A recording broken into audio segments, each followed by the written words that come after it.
All right, y'all, Rick's Smiley Morning Show, 9 minutes after the hour, y'all. Jeff Johnson got 3 things you need to know. What up, Jeff? Hey, good morning, everybody. How y'all feeling? Hi. Good morning. What up? Y'all there? Yeah, we here. Okay.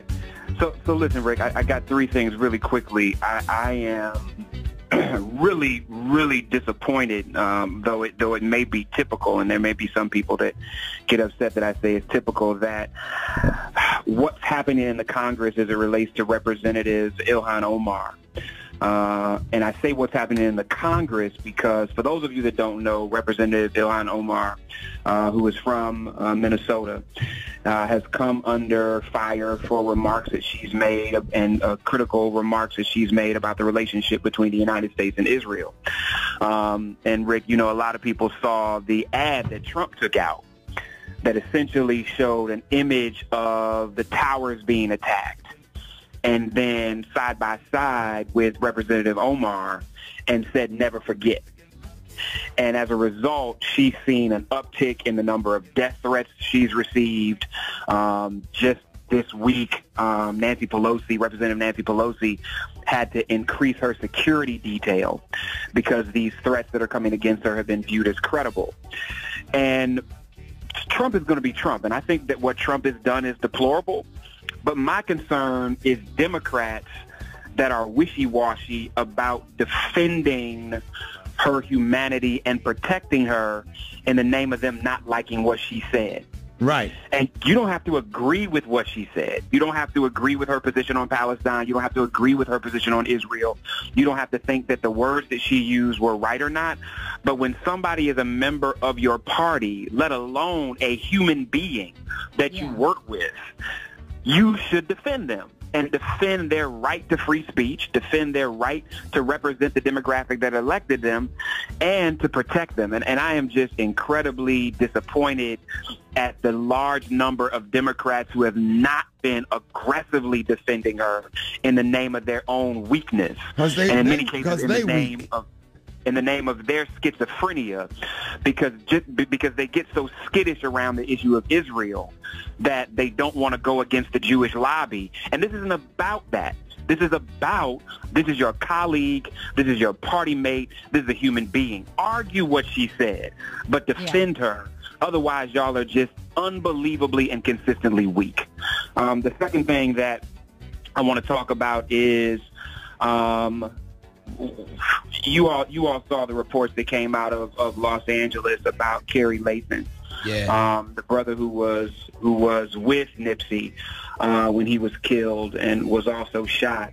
For those of you that haven't heard about this ridiculousness, he was picked up in the halfway house where he was recovering in a wheelchair and arrested for a parole violation for what?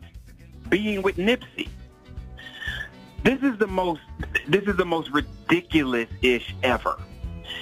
But it speaks to a bigger problem, and so even as activists right now and others are supporting this brother and trying to make sure that he is removed from supervision, this is what the problem with parole and probation is.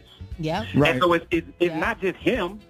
There are millions of brothers and sisters all over the country that are doing more time because of parole and probation violations based on what they call technical violations than many times the time that they already did.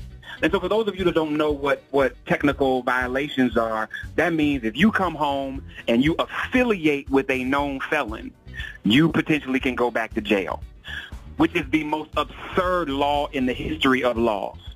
Because in our community, you go home and your mama a felon. Right.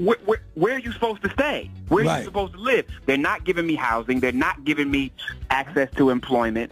You're not relocating me to a community where I have the ability to start over.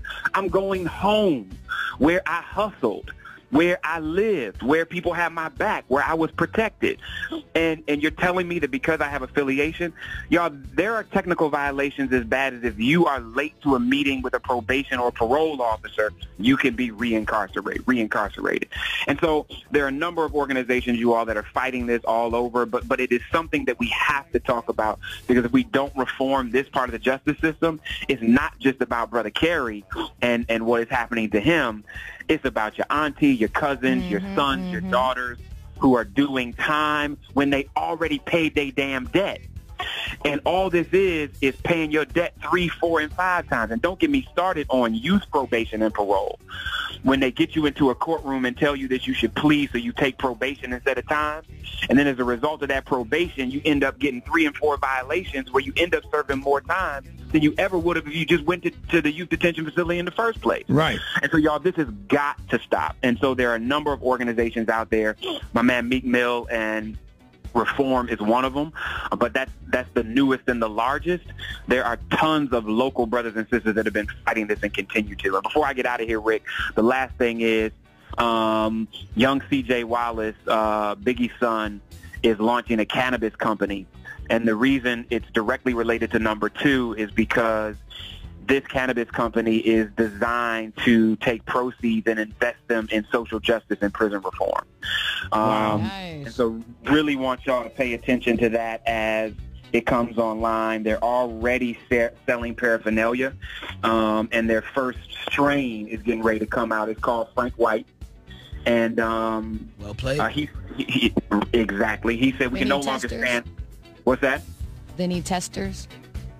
I'm sure they do. Evil, be quiet.